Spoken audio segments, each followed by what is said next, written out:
Hello and welcome to the NBA Outlet presented by OTGBasketball.com. I'm your host, Nick Fay. With me, as always, Kory, Waldron, and special guest, Jack Manuell. Today, we are talking Pacific Division. What's up, fellas?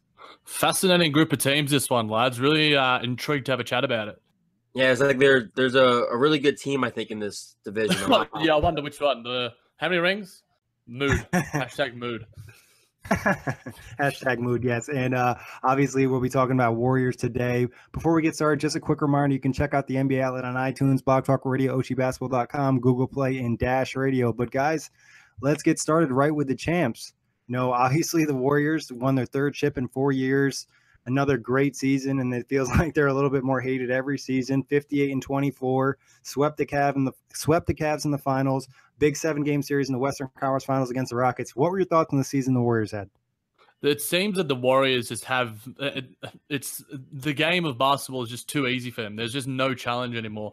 That Rockets series was certainly a little bit of a scare for them, and it sort of shocked them into their sort of third gear. So they sort of took care of the Cavs with ease. But there's even talk right now from guys like Steve Kerr on the Zach Lowe podcast recently, and at the parade and stuff, that they know that they need to make some moves to get better because there are some teams coming from them, not just in their own conference with the Houston Rockets. Who knows what could happen with the Lakers? We will chat about them, but also guys like the Celtics and the Sixers, which you guys have talked about on the other pods as well. So the Warriors are certainly still quite clearly the best team, but there are teams coming for them. So it was an awesome year for them, and the most successful sort of span of 4 years has been spoken about. They're a dynasty. It's stupid not to say otherwise. They're a great team, but it'll be interesting to see what happens next year because 4 out of 5 would be absolutely insane, but it'll certainly be the toughest out of all of them. Yeah, I mean, for me, this team sleepwalked. They sleepwalked. They sleepwalked themselves all the way into the Western Conference Finals. And then even in moments in that series, they didn't look like they were engaged fully in certain quarters. And obviously they have huge third quarters, and it kind of like makes you forget that they, took the first half off. And then, of course, when they got past the Rockets, they obliterated the Cavs, which I think, everyone and their mother, besides Nick Wright, thought the Warriors were going to win that series. Yeah, no. 4 out of 3 out of 4 now. They've won a title. Durant's 2 for 2. Obviously, like Kerr mentioned, like you mentioned, Jack, this team surely needs to make some kind of move because there is talent coming for them. And for me personally, a worry and concern I have is just that this team, who already looked kind of complacent last year, I have a fear they're going to get more complacent. Like they're not going to play as hard. And we know that not many teams win 3 in a row on 5 straight years to the finals. It's not something that's easily done. It's a lot of wear and tear on your body, a lot of minutes. We saw the Warriors have some injuries this year. Obviously, Steph was banged up, KD was banged up, Klay, Green all missed some time. But like you kind of mentioned, Kory and Jack, do you think the Warriors will have a hangover next season? I certainly think that there's going to be some sort of hangover with the amount of Henny that they've been drinking the past couple of days. Jesus Christ. I don't Especially know. Jordan Bell. I don't know. Does Jordan Bell have some sort of like sponsorship with these guys? Him and J.R. Smith might be going into business together. Who knows? Nick Young might be getting involved too. I certainly think there will be something that was sort of emblematic this year, Nick, like you mentioned. There'll certainly be some sort of hangover. Maybe there might be sort of a counter effect. Maybe they'll be like, okay, we saw what happened last year. We need to be engaged early on to sort of get ourselves going. But at the same time, that this team is so stacked, even as at the current iteration, that they can sort of toy with the NBA, 58-24. That easily could have been a 65, 70-win team. They didn't even finish with the best record. That went to the Houston Rockets. So this team doesn't, similar to what the Cavs have been in the East, they don't have to be the best team in their conference to still make to the finals and still win it because they have 4 legitimate all-star future Hall of Famers. They're just going to need to tweak that depth that I'm sure we'll chat about. Yeah, and Curry even made a point, I think, at the parade or somewhere where he said, these guys are done listening to me now. And that's another concern, because we know obviously head coaching is at times tough to gauge, especially when you have a team so talented. But obviously Kerr's been that leader. There's always those mic'd up situations where he's pumping up Curry, and he seems like the ultimate hype guy when it comes to Curry. But you have to think of, when does that start to wear out? When does maybe he lose the locker room possibly if these guys get like lazy? What if they don't respond to him? So I agree. I think there could be some kind of hangover. It happened this year, Kory, like you mentioned. You know, there was a game he didn't even freaking coach because he was coming up with ways. And I think Zach Lowe said on the same podcast that you might have been referencing that, like Zach Lowe mentioned, maybe you guys should just like do like a beach volleyball day. He's like, I'm going to write that down. You know, this sort of extended successful run is awesome and it's breathtaking. But at the same time, it's really, really hard. And I don't think the Warriors are going to be able to take that for granted. And they're certainly going to have to find ways to stay engaged. You know, that sort of, there was rumors from like David West and Livingston in the locker room saying, you know, it was so hard. I don't know how much to believe that, but there's certainly going to be a tough year next year. Whether they, you know, just flip it again and then just do the same thing. I think they have the talent to do so. They're going to be in the finals unless, you know, we see something happen with maybe one of these teams that we mentioned today. That sort of, you know, can usurp them. But right now, the Warriors are still that freaking good that it's just hard to see them not in the finals. Yeah. If, you know, let's say, where do you think the Warriors sit right now? Are they the best team ever, or do they need to win another championship next year to get that title? Well, it's hard to grade it, I guess, in a sense, thinking, you know, the San Antonio Spurs have probably been one of the more successful franchises of the past 2 decades, ever since Pop came aboard. The Chicago Bulls, Michael Jordan Chicago Bulls. You can go to the Celtics, Larry Bird days, or even Bill Russell days, if you want to compare to even earlier eras. And then the Magic Johnson, Kareem Lakers. You know, it's really hard to sort of grade them on a curve. They're certainly in that conversation. If they win it next year, I certainly think that they put themselves in the top 2 or top 3. Just off the top of my head, I'd certainly have to do a bit of research. But they're certainly putting themselves in there. And with the amount of this roster composition right now is just something that, you know, required a lot of luck. And, you know, it's certainly paying dividends. And next year could do the same again.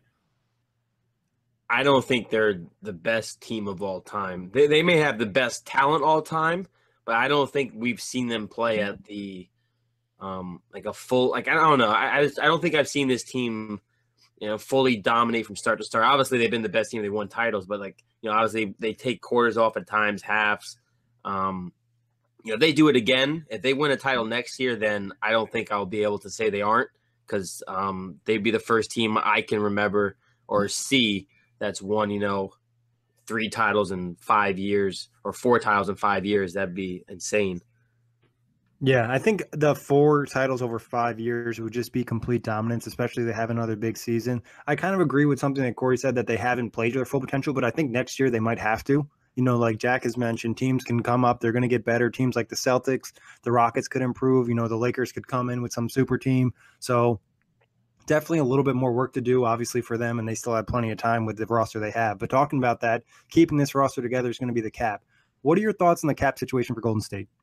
Yeah, it's certainly a tricky one, Nick. You know, the Kevin Durant sort of deal, the contract was joked about by Bob Myers in jest. But, it was a savage burn, a really savage burn. And for those that haven't heard, definitely check it out. I feel like it hurt KD a little. I honestly It did. I feel like, you know, he might have been caught up in his feelings, and I'm sure, you know, if you find one of his burner accounts, I'm sure he's tweeting something out from it that night, that evening, or maybe even during the parade. But, you know, that's sort of how they structured that deal. Bob Myers said, you know, he can get whatever he wants, and he can. He's the second best player in the game, whatever you want to say. But how they structured and what he wants, what KD demands, is it going to be similar to a LeBron sort of thing, a 1-and-1? Is it going to be a 4-year, 3 or 4 year max? Or is he going to wait a year and try and get a 5-year contract next summer week and sort of get that even greater sort of deal, similar to what Kyrie is looking for? He certainly earned the right in every sense of the word to sort of do that. But then, as Nick and I were chatting off wax, you know, there's certainly other things to worry about in terms of that repeated tax, that luxury tax, and also Klay Thompson and Draymond Green's contracts. They certainly deserve to get paid as well. And you have to think about that in terms of, you know, keeping this team together, keeping this dynasty together. Or are they going to have to let one go and try and, you know, go after an Anthony Davis, which I don't think will happen, but, you know, they might have to. In terms of this money, it's Joe Lacob has deep pockets, but is he willing to sort of dig into them to sort of keep this run going? Yeah, money honestly is going to be a huge issue. You know, what kind of money does Kevin Durant want? Will Kevin Durant take a pay cut? What will Klay Thompson expect? I think Klay Thompson said he didn't need to be maxed out next year if he was to resign, or that's a rumor I heard. And then Draymond Green, obviously making more money than, like, Iggy's contract is the one that kind of hurts, because Iggy now is getting older and he's not worth $16 million. And then He definitely isn't going to be worth 17.1 million. So maybe they try and move Iggy. I'm not saying maybe at the deadline or something, just because they don't need the contract off the books going into a free agency next year with Klay Thompson needing a contract. I wouldn't be surprised if Draymond Green gets moved. I think there was rumors in the past, or at least talks in the organization, that Draymond Green might be moved. I think he's probably one of the easier guys that you can let go of, and as a team think we can still dominate, although he's their defensive anchor and whatnot. I think you rather keep Curry, Durant, and Thompson rather than lose Thompson and keep Green. Yeah, the thing I like that sorry, Nick, but the thing that I really don't like, and I sort of advocate with a lot of other talking heads, is the fact that these players are sort of taking pay cuts for these billionaires that are the owners. They shouldn't be the ones taking the pay cuts for what they're doing. They're the ones that are bringing the fans to the seats. They're the ones that are getting the wins on the board. Yes, the owners are, at the end of the day, are the ones making the moves and paying the dollars and paying the stadiums and paying the workers. But at the end of the day, these are the guys that are bringing the product. These are the guys that are bringing you the championships. Dig deep into those pockets. They deserve it. And Draymond Green may not be a supermax player in that sort of sense, but he's certainly more deserving than of what he's on right now in terms of $18 million, being one of the all-time great defenders, and certainly a great sort of leader in his own right, a great sort of locker room guy in his own right in terms of his own unique brand of leadership. So if you guys had a decision next year for the cap, obviously looking forward a little bit, you had the option to, keep Klay long-term or keep Draymond long-term. Who are you going with? I'd probably go with what Kory said. I'd go with Klay. I had this argument with Nick of JBT, quite heated over a couple of dinners, and he advocates for Draymond just for what he brings defensively and as a locker room presence. But I think Klay, in terms of how he can fit across any team, works so well. Whereas I think Draymond's situation is enhanced by the roster that he's currently on. I don't think he's like an absolute bona fide all-star superstar, certainly a great defender, if he's not on this Golden State Warriors team. Whereas I think Klay can be a number one guy possibly on 20 other teams. So I'd go with Klay just because he's also a low maintenance sort of guy. But Draymond as well has he's the heartbeat of this team. So it's certainly a really hard one for us to say. Yeah, for me, I lean with Klay. For exactly similar reason for you, Jack. Klay, I feel like you can put him in any role, and he can. I think the shelf life is much longer for Klay Thompson than Draymond Green. I mean, Draymond Green hasn't shown a great offensive repertoire. And what happens, when he loses a step, or it's not like he's obviously in shape, but like it doesn't look like he's in great shape. So who knows when like he gets a little bit older, maybe he loses a step. The playmaking is good, the defense, but then like eventually, if you're not winning titles, the antics do get old. So I just think long term, I'd rather have Klay than what Draymond could be, the second stretch of his career. In talking a little bit more about the cap, do you guys think that the Warriors are going to spend a little bit more money and not care about paying, the repeater tax at an extremely high level? I think I've saw numbers close to like 300 mil for them possibly having to pay this year. Do you think that they'll use the mid-level exception, or they'll stick to really low-value guys and try to keep that money down for when they have to look at contracts in the future? Yeah, look, I think like you mentioned it, the mid-level exception, their 28th pick that they got this year, minimum contracts, they might even buy another second rounder, what they got Jordan Bell with. They're certainly going to have to be very creative, and they have been. They've got a guy in Bob Myers, in one of the elite GMs of the league right now.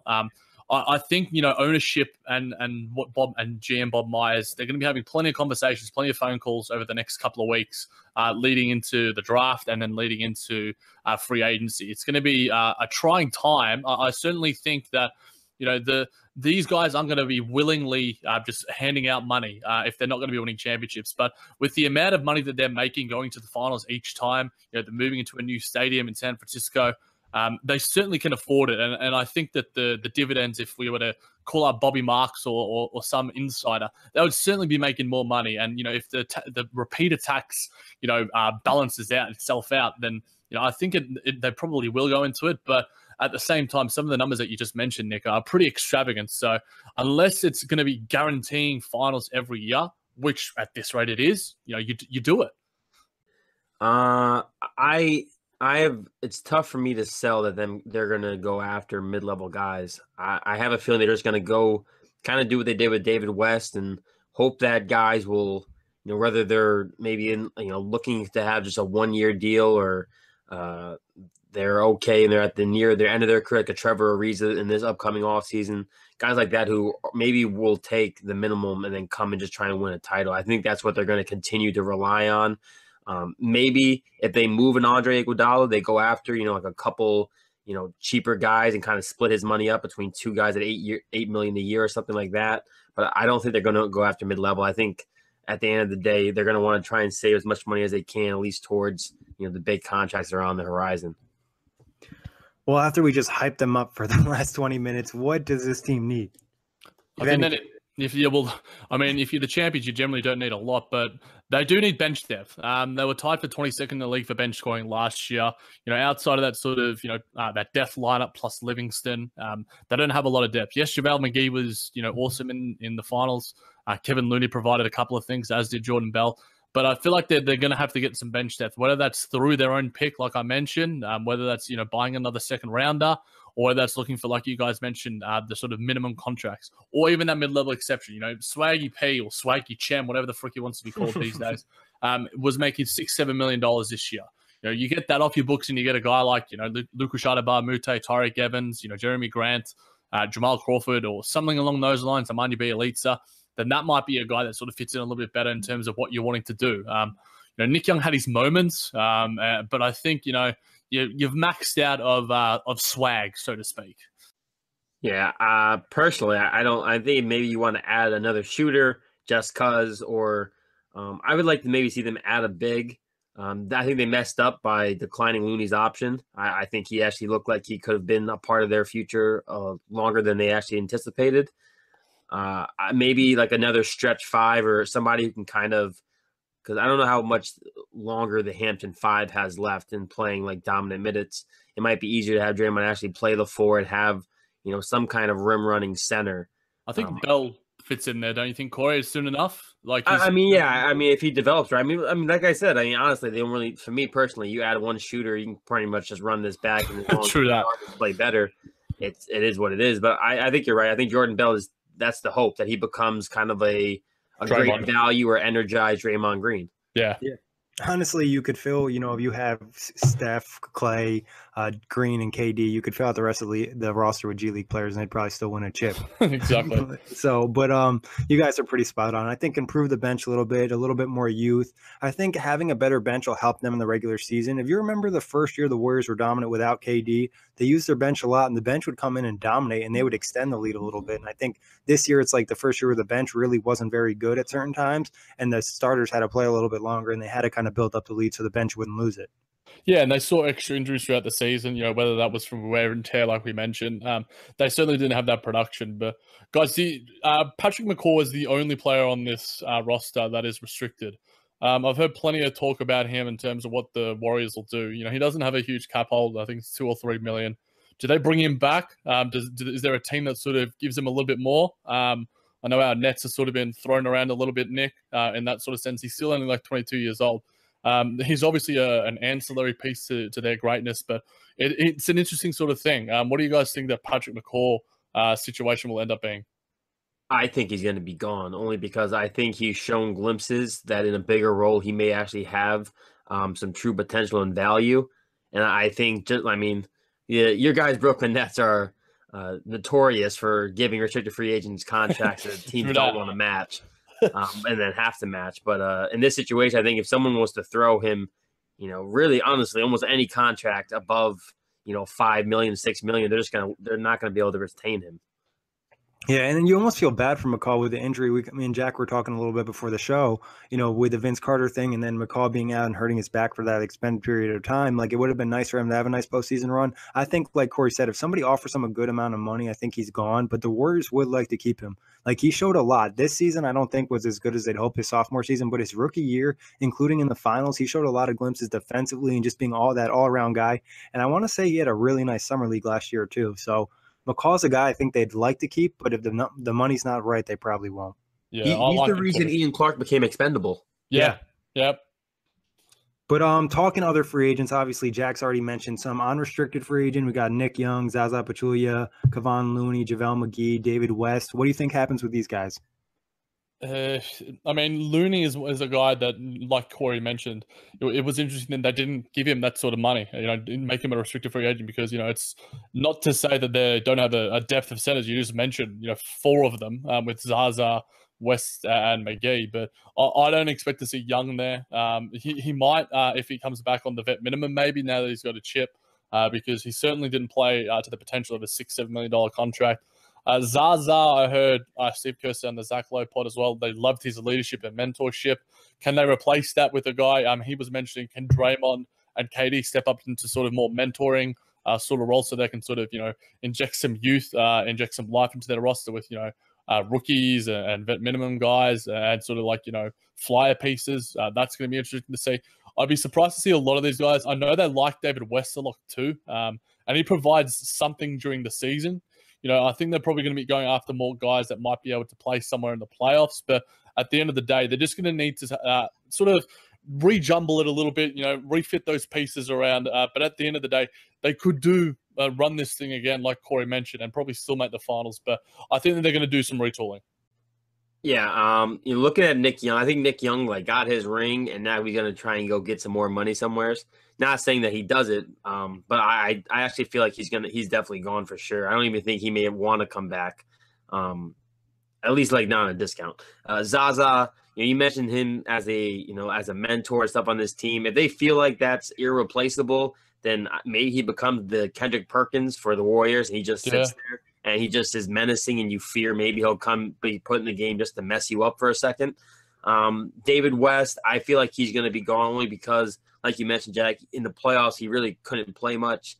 And he's just older, and I feel like you can find somebody a little bit younger to probably fit your needs better. JaVale McGee, he may have got himself, a vet minimum just for the fact that he played decently well in the finals. Looney's going to get too much money, and then McCaw, they're going to want to retain him, but again, it's going to depend on if anyone gives him money, which I expect they will. Yeah, you guys are pretty spot on. I think they probably go with either Zaza or David West. One of them comes back for that leadership and having that big that you kind of know about on the bench. McGee's an interesting guy. He's had some really nice success, but I wouldn't be surprised if someone offered him a little bit more money for the flashes he's shown. But what about Kevin Durant? What do you expect contract-wise for him this summer? Obviously, he's going to be back with Golden State. It's a matter of, is he going to sign a long-term max contract? Is it going to be a one-year deal, a player option type thing? What are you expecting? I think he does the 1-and-1. I think he does the sort of LeBron thing and then sort of gets his money the next year when maybe that cap sort of increases a little bit. He'll certainly get, still 30, 35 million this year and then opt in or opt out and then get himself a longer term deal next year when that sort of extra money is available to him because obviously of his time spent with the squad. That's what I expect. But there's guys that will probably prefer that guaranteed money.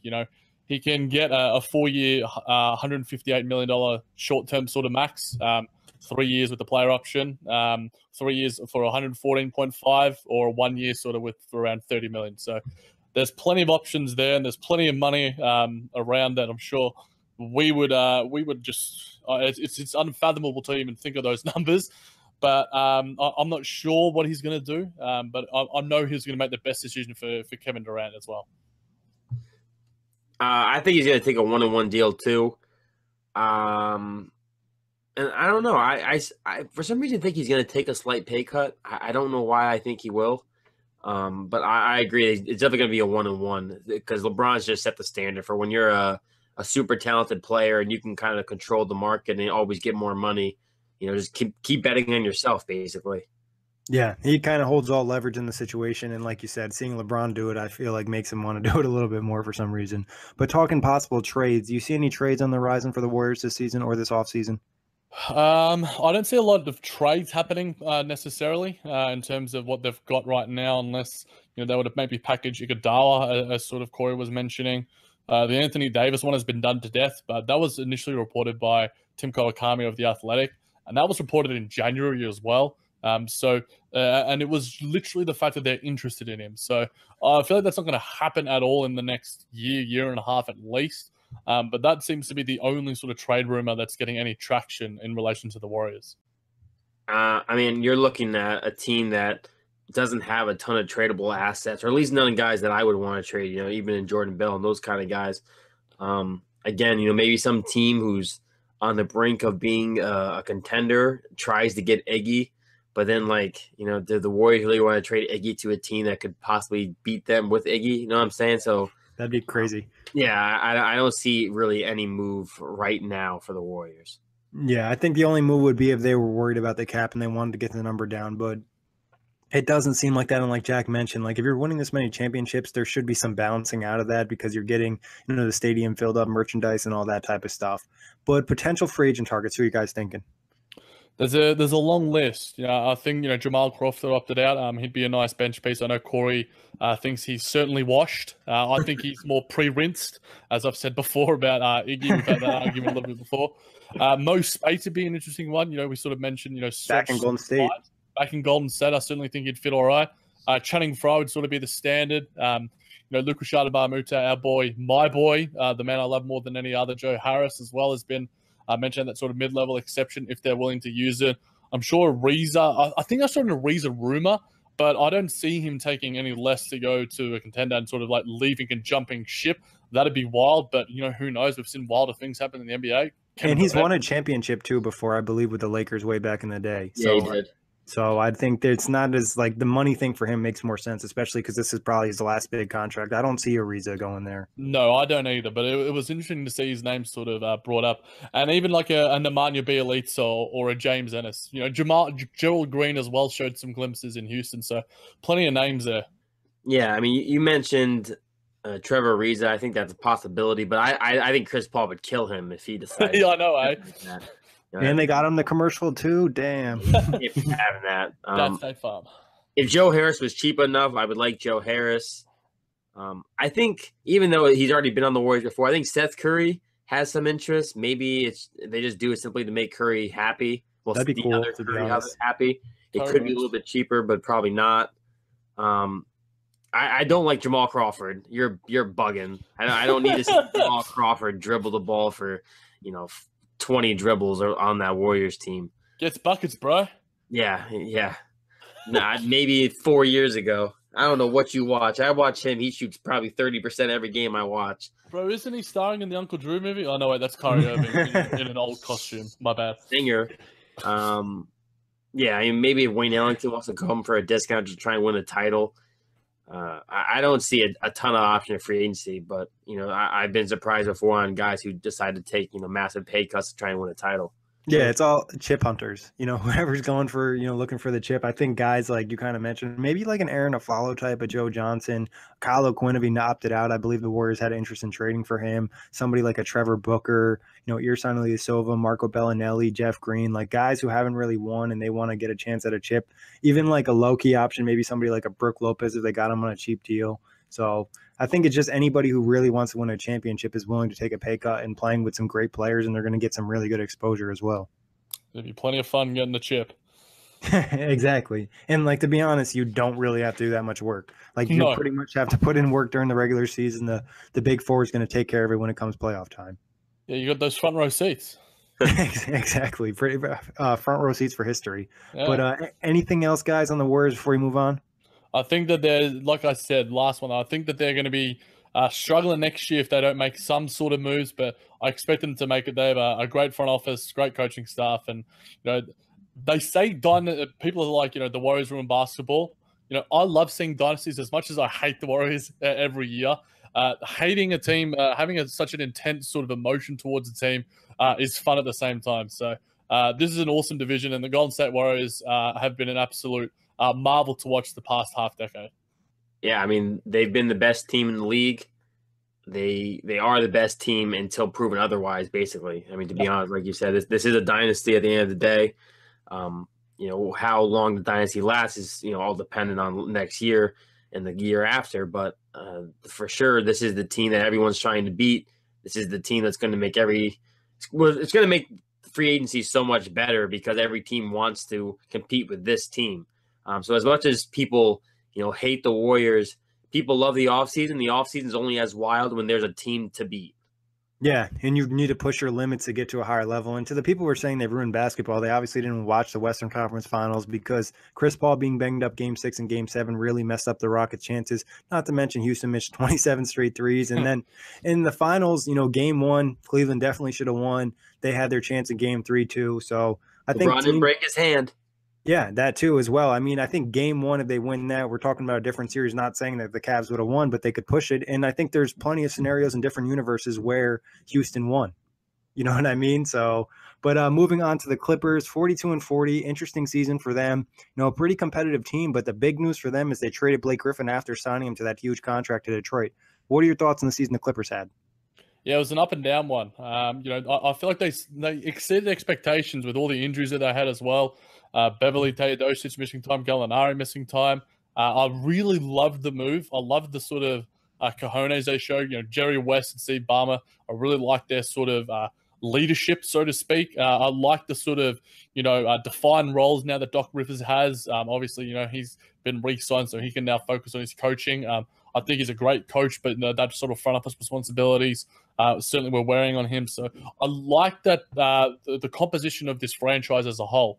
They're still certainly the baby brother in LA, and there's been talks of many rumblings of LeBron, Kawhi, but at the same time, they had a decent enough season, and if they had made the playoffs, it certainly would have made it even more of a triumph. But they just weren't good enough at the right amount of times, and they just suffered some unfortunate injuries at the worst of times.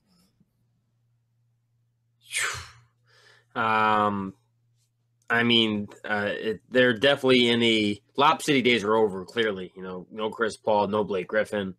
They made a couple moves that at least show that they're going to remain somewhat competitive. Tobias Harris trade to me was good. I think Tobias Harris could be a cornerstone piece for the Clippers. Orlando messed that up, obviously, and I think the Pistons, they obviously wanted to have the big swing and try and make some kind of run for the 8th seed with Blake Griffin for whatever reason. Hats off to you. I think Tobias Harris was a good piece. And then, you're looking at guys, Lou Williams, they got him on a really friendly contract, so I like that. Obviously, the extension last year. The Clippers, I think, are going to be one of those teams now where we're not going to talk about them as, a team in contention, but this is going to be a team that's still going to be somewhat competitive, and they're probably going to hover between a 6 and a 10 seed in the West. What would you say was your favorite, player for the Clippers last year? Who was their best player? Who was the guy that stuck out to you that, really stepped up? I mean, there's no one that really stepped up. I really liked some of their two-way guys. Some of the guys that got on their two-way contracts, Darius Thornwell, CJ Williams. Some of these guys just were absolutely outstanding. DeAndre Jordan, again, had a really, really solid season. He doesn't do anything, outside of his box, which is albeit quite a narrow one in terms of, his dunking, his elite rebounding. Milos Teodosic had some great great passing highlights and such, but I've got to give it to Kory's man, Tobias Harris. He was absolutely awesome, and at 25 years of age as well, to get a young piece that they can certainly build around, or at least have some flexibility with if they were to sort of, because I think there's been some trade rumors around him as well in terms of sort of getting up in the draft. So to have a guy like him, who I think is if he was still in the East, he'd be a fringe all-star, and he certainly was early in the year. So they fleeced him with that, and I feel like that trade was probably their highlight of their season in terms of altering the sort of trajectory of their franchise for the near and long-term future. Even though Tobias Harris is my guy, I'm going with Lou Williams. I mean, 6th man of the year, or however you want to put him, because he started a lot of games this year. But he was tremendous. I mean, the offensive firepower, and then the Clippers low-key snatched him for, $7 to $8 million a year. And now, even though obviously they signed him for the next 3 years, I feel like he's just tradable now. Like, he is literally trade bait. They got Lou Williams on a very cheap contract, and any team who's looking for an offensive scoring punch can, at least most teams can risk taking him on for $8 million a year.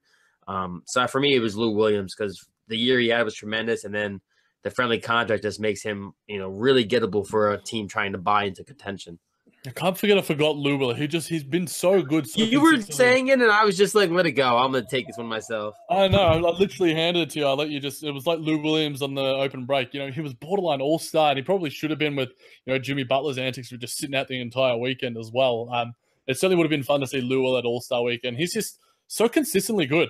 Such an awesome bucket getter. He's certainly the new Jamal Crawford, Kory. I'm not saying he is – but I think he might even age a little bit better as well, because he's got a little bit more versatility and athleticism to his game as well. So, yeah, Lou Will was awesome. My my apologies to Lou Williams and Clippers fans alike. Yeah, and you mentioned that he might age well. I believe he had a big time Achilles injury early in his career, and he had to adjust his game, and he became a lot smoother. So I think he'll definitely age a little bit better. And kind of like Kory said, they have some really nice tradable contracts. So moving into the cap situation, what do you expect from the Clippers? Obviously, a lot of it depends on player options, but what are you guys thinking?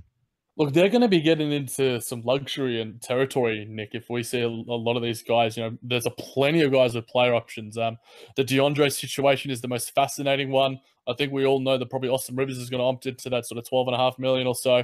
And there's, Milos Teodosic is on, a relatively sort of meager sort of cap hold at around a couple of million. But it's going to be interesting to see, how they sort of work around that. Does DeAndre opt in for that $24 million? Does he not? Do they opt him in and then sort of trade him for some sort of package? It's certainly fascinating, but I like that they'll probably be getting Patrick Beverley back as well, who's been an absolute fan favorite. I love opening night against the Lakers, what he did to Lonzo. That was one of my season highlights as well with them. But they've got these guys like, Juwan Evans, CJ Williams, Sindarius Thornwell, Wesley Johnson's opted in already. So there's some guys that are certainly sort of dead weight, but they've also got some guys who are like two-way guys that they sort of got plenty out of. So the composition of this roster, and also shout out to Boban, John Wick 3, and his ginormous hands, and he's just such a lovable dude. The John Wick franchise is awesome, and it's going to get even better with Boban in it. Opportunities in LA, playing in the Clippers, they are the younger brother to the Lakers, but there's still plenty of opportunities. You're still in LA, so we could talk about that a little bit later, though. Yeah, for sure. Obviously player options could be an issue for the luxury tax. You're right on, Jack. I don't think it's going to be, though, because I don't think DeAndre Jordan's going to accept his, even though it's a lot of money to turn down. I think he wants to win. Obviously, there's the rumblings that he has interest in going to the Rockets, but if you're the Rockets, you're not going to get rid of Capella for DeAndre, and if you do, you're a damn fool. And then, Austin Rivers, I don't think he's going to leave Daddy's side. He's guaranteed to get some playing time and obviously be a part for the future. Avery Bradley, we'll talk about him later. The cap issue for me, it's slight, but even Milos I'm so bad with European names. Teodosic. Teodosic. I don't know. That actually wasn't that bad, Kory. We need to just have one episode called Kory tries European names. I just go through a list and we just ramble them on because it's so many. We will get so many subscribers. Let's do it, Nick. Let's make it viral. For those that don't know, I've been shading Kory quite a bit in our group chat on Twitter. So, but I love Kory's got that many informed takes. He's so much smarter than everyone else, including me. That I'm gonna let him be a bit silly because he deserves it. I appreciate that. That's too kind. I'm the smartest dumb guy in the room, right? That's how the saying goes. And that's lovable, mate. That's lovable. I think the cap issue could be an issue, but I don't think it's going to be. I think they'll be okay, especially if DeAndre opts out. They're kicking themselves in the ass though for the Gallinari contract still. Yep. And we talked about that a lot, Kory. You and I both were not a big fan. That was the worst one. That was our big. I think we hated that one the most going into last season. Yeah. I can't believe that I was actually on it. And as a player, it was okay. But man, he can't stay healthy. You just can't stay healthy, and you can't pay a guy over $20 million to even be on the court, to not be on the court. So I certainly take the L with that one. Talking about Gallo, though, what do we think? Do you think that this is a contract they look to move, maybe a salary dump possibility? Because they could open up, hypothetically, let's say DeAndre turns down his player option. Austin Rivers will probably take his. Milos will probably take his. But they could still open up some more space if maybe they got the option from a max free agent, someone like a Paul George who didn't want to go to the Lakers. He wanted to go to the Clippers or something. Do you think they could move Gallinari in some situation? They do have 12 and 13 in the draft. Well, he was a Clippers fan as well, Paul George. He wasn't a Lakers fan growing up, but obviously, playing along with Magic Johnson is a completely different story. I don't know. I don't think that they will. I don't know if there's going to be many teams in terms of the cap situation that are willing to take that on. The rumor came out just recently today, minutes ago before we started recording that Memphis is trying to move Chandler Parsons on that sort of $90 million per year deal and are willing to attach that sort of number 4 pick. I don't, and obviously you mentioned the 12 and 13 picks there, Nick. I think that they would rather use those to package something. They would have been heavily rumored to try and get Luka Doncic, whose stock mysteriously seems to keep falling, as Mike of OTG Basketball has also written a great piece about that I'm sure you guys should all check out. I don't think that they move him if they get the right deal out there. It's similar to like the Ryan Anderson sort of thing with Houston. I'm sure they want to get off it, but it'll certainly cost them. Yeah, I mean, it's one of those things like the Nicholas Batum contract. You can try, but you're probably going to fail. I just don't see any scenario where someone's going to want that contract. Maybe if they're desperate enough, but I just feel like we're after a couple of years ago, and everyone got these huge contracts. We're just at a stage in the league, and I feel that no one really wants to take on these huge contracts and be locked up. Obviously, Gallinari would only be making 21 and 22 million for 2 years, but that still locks you up, even if you're a relatively young contending team. Like, and as we mentioned, not that many teams have cap space. Like the Pacers are one of them, the Lakers are another. I know your guys Brooklyn Nets has some cap space, but still they're getting up there in cap space, or full cap space. If I was Atlanta, I would think about it. And I was just looking on the side of my Basketball Insider sheet that has all the teams logos. I was just looking at the Hawks, or maybe even a team like, I don't know, the Mavericks if they wanted to. Sacramento could be another team, because Gallo is still a pretty good player when he's healthy. It's just about health. If you guys had the option to take on Parsons or Gallinari, who would you rather take on? I would probably say. Well, wait. Is there a draft with this team? Yeah, well, obviously we're not just trading you this player. There's a draft pick. I'm not sure what draft pick it is, because obviously there's a big difference between number 4 and number 12 in the draft. Right. So just let's go hypothetical. We don't know the draft pick, but if you had the option, they're both reasonably fair trades. I'll go first on this. I'll take Parsons, only because Parsons is still a little bit younger. Gallinari has shown that he's getting hurt, and the more hurt he gets, the slower on defense he becomes. And Parsons, even though he's got like the degenerating knees at this point, I feel like he still could possibly come back to be a solid 25-minute role player. Yeah, I think you make a fair call there, Kory. I would slightly lean towards Gallo. I don't know why I have this irrational love for him. Maybe because I've had such good days with him in 2K, like ever since 2K12. Don't change your mind on anything, I swear. I know, but I feel like Gallo is a better player. And for me, it's that extra sort of asset. You give me 12 and 13 in Gallo, that's pretty good. But that number 4 pick and Chandler Parsons probably sways it for me, because that number 4 pick could be a franchise superstar. So for me, it's probably the other asset. But if you're talking purely objectively as the players, like Kory mentioned, Chandler Parsons' body is falling apart. He's still a very pretty man. But Danilo Gallinari, for me, has a little bit more game about him.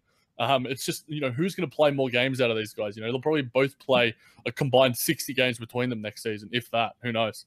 And it's crazy, and both guys are going to get paid 20+ mil, but that's for another day. Talking about the Clippers still, team needs. What do you think this team needs to add?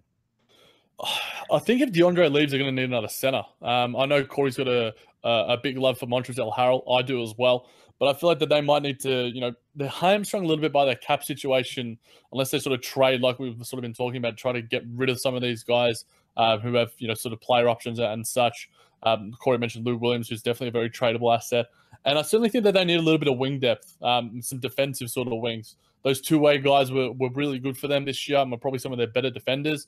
And Wesley Johnson's only doing so much apart from sort of getting crossed up by James Harden. So I feel like they're going to need some wing depth and maybe another center if they end up losing DeAndre. Yeah, I mean, definitely look at big men, I think, because I think obviously DeAndre is going to probably walk. Maybe you take a flyer on Nerlens Noel.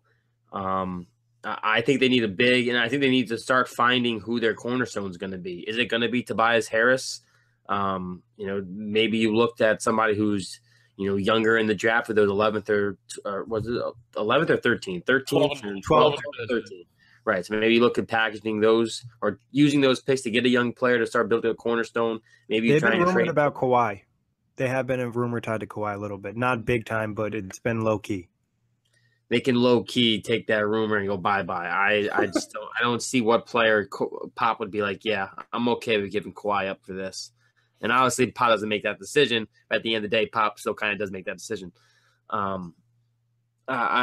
don't think that I just think they need a steady point guard and a big man. Obviously, with no Chris Paul, you're trying to find the next guy to lead the show. It's definitely not Austin Rivers. I like Beverly if he's healthy. I mean, he's a starter. He's not a legitimate starter, but he's like maybe like a lesser version of like a sort of Collison sort of starter. He looks really good next to a star. You know what I'm saying? Like he looks really good. He looked great next to James Harden. Right. Like I don't know what he looks like, with the best player next to him being Tobias Harris. Yeah, that's fair. That's my only concern. And I think now, he may be more of a 6-man rather than a starter. Beverly would be a nice fit in Philadelphia if they wanted to trade him. A 3-and-D type point guard. I would like him, and we'll talk about them later. But if LeBron and PG and whoever, Kawhi or DeMarcus, were to go to the Lakers, I'd like him. Get rid of Lonzo, get Patrick Beverly there. I feel like he'd be awesome there. But we can chat about that in a bit.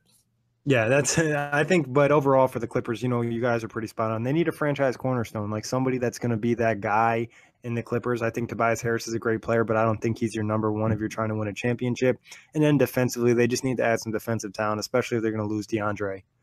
But we mentioned a little bit. We talked about player option guys a little bit, talking about restricted free agent Montrezl Harrell. What are your thoughts on him? What type of money do you think he's going to get? Are the Clippers going to definitely keep him? They'd be silly not to keep him. He can end games. If DeAndre Jordan's in foul trouble or if he can't shoot any free throws. I like his versatility. He's got he's switchable enough. He's athletic. I really like Montrezl Harrell. I don't think they're going to break the bank for him. I don't see a heap of teams sort of going after him in that sort of sense. We might see some teams giving them something, but I don't think that he's going to certainly break the bank in sort of their sort of cap needs. I'd be surprised to see if the Clippers and got rid of him. Yeah, I think he impressed. I mean, the one game I watched, I think it was, I don't know, he was hitting like mid-range jumpers and he was doing crazy stuff and like celebrating when he was running up and down the court. And I was just like, who is this man that, at times was unplayable for the Rockets? I think you look to give him, you look to match any offer he gets likely in the restricted free agent market. I don't think they want to lose him. But again, if he gets into, the teens, I don't know. I think you cap out around $11 million. I don't know if I would want to pay him $12, $13 million on still what would be a project. And to me, he's still pretty much just a really young Kenneth Faried with maybe more upside. He's a little bit more polished, I would say, in the post. Faried, it would have been nice for him to add a post game at some point in his career. But talking about Avery Bradley, what are your thoughts on him? Gone? Yeah, I think he's gone. I think he's going to want to get some money, and I don't think the Clippers can give him that. He's going to have options plenty. He's literally the prototype that would be perfect against any sort of team. Playoff, he'd be perfect against the Warriors. He'd be perfect with the Warriors. He could certainly, whatever his and his agent's sort of desires are in terms of whether it's, get that money, get a decent contract, sort of finally get yourself paid in that sense, or is it, finally get a ring? He's going to have options aplenty, whether it's in the Eastern or Western Conference. The Sixers will certainly be an awesome piece. The Warriors would certainly love a guy like him, but he's certainly going to have plenty of offers on his plate, and I'm sure he's going to make the best decision for him and his family. I don't think Avery Bradley returns either. I don't know what the market's going to be on him. He does have that investigation for the sexual assault thing going on. Right, sexual assault. That's right. And that was, the first issue with him in Detroit last year. And honestly, he had a really bad offensive year in my eyes. He had a weird season. Really inconsistent at times. He just looked – I know he had some injuries too, so maybe he just never got fully healthy. It was his first year out of Boston, obviously. And, when you play in a culture and everything like that, I feel like it just – we saw Jay Crowder struggle too after leaving that culture. And the way you play the system and everything, it gets different. I don't know if he's going to get huge money, but I do expect him to rack around, right between 10 and 15 million. And there are plenty of teams, like you said, Jack, that can use him. You're really pushing for a Warrior signing. I don't know if I like that. But, there are plenty of teams that could get him. That does make sense. I think he'll get under 10, though. I think that his, with the criminal investigation into him, and then obviously coming off a bad year, I wouldn't be surprised if he signed a one-year deal and tried to get his value up, but his value definitely isn't the highest point it has been. trade-wise, what do you think the Clippers are going to do?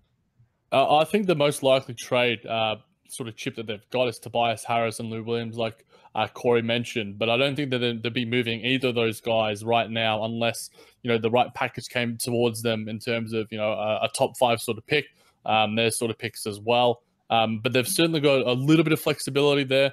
But they don't have, outside of that, a huge sort of chest of assets. Teodosic, I think, if he sort of opts in, could be another piece as well that's certainly movable as a sort of 6-man bench guy. He started at times. He's a really great offensive sort of guard, a great passer, an absolute liability on the defensive end, but he certainly has a role and a place in today's NBA. He certainly doesn't have, I don't think, that sort of longevity and that sort of capacity to play 82 games just yet coming over from Europe. But I think he's another piece as well that certainly could be moved if the right deal arises in terms of, the right wing or the right center.